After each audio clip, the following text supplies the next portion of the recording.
guys, it's April, and today I want to talk about this beautiful book, Unblemished by Sara Ella. I will do this review and discussion the same way I do all of my other review and discussions, with the spoil-free information up front and the discussion-y thought things that happen for my brain afterwards. And of course, I will let you know when that happens. Now, I received a free art copy from the publishers to review this beautiful book, Unblemished by Sara Ella, a little bit ago. This is the story of Eliana, whose mother has just passed away and she isn't quite sure where she fits into life anymore. She has a birthmark along the side of her face that has made her socially awkward and a little withdrawn from the world. So she doesn't know quite where her life is going to take her at this point. Now, Joshua is the boy next door who has befriended her and, oddly enough, been assigned as her legal guardian after her mother passes. At this point, Eliana is just trying to deal with the grief of her mother's loss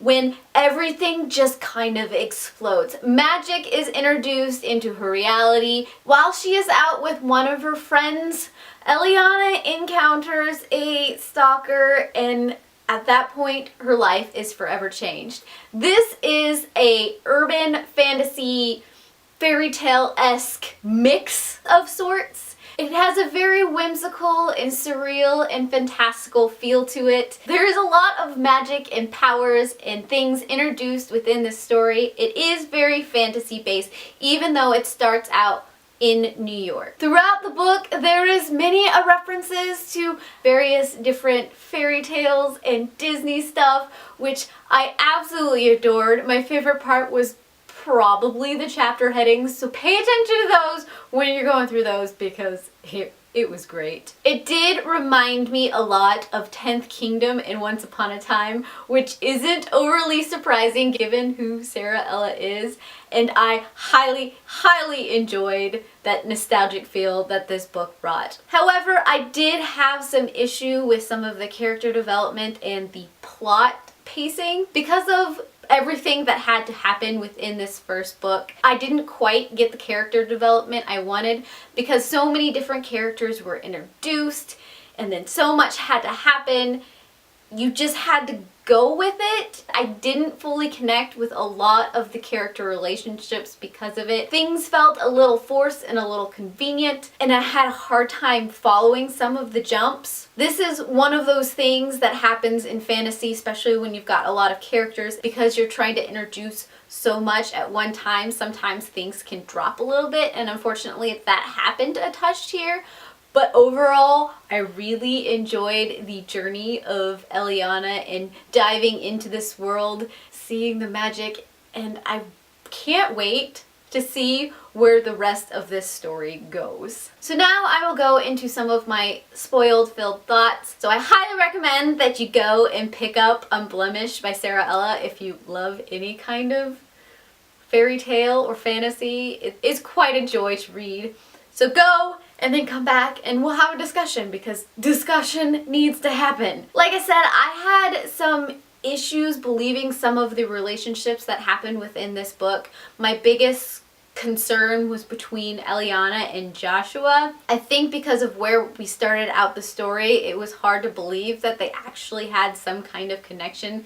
Even if it wasn't romantic, the friendship connection felt a little weird too. We had to go on instinct and past story that there was actually something there. No, it didn't feel like it was. The stronger connection definitely came with Kai. In that whole love triangle episode thing that is going on, that is what I am rooting for. Even though I have a huge dislike for love triangles at all, but it was interesting to see how the variety and the void played into this triangle and how much of the plot is interwoven into this triangle, and just seeing what can happen because of this, I am not even sure what to do with myself. All of the fairy tale references and pop culture references and chapter headings and everything else within all of this book, I have to give kudos to Sara Ella for this because they made me smile every single time. And of course I had to, mark up a few because I liked it.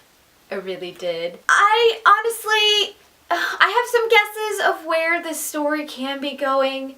I'm really hoping that Eliana doesn't just accept how things ended and she does continue to push forward and doesn't just accept Joshua's proposal because, like I said, I'm not really a Joshua fan at this point. That might change in the future. I don't know. It just depends on what happens. As you can tell, I had all kinds of feelings while reading this book, and thank you so much to Sara Ella and her publishers for letting me get a hold of a copy of this book to read, because now the wait begins. If you have read this story and you have thoughts and feels and things, tell me down below because I'd like to talk to you. I heart your beautiful faces. Bye.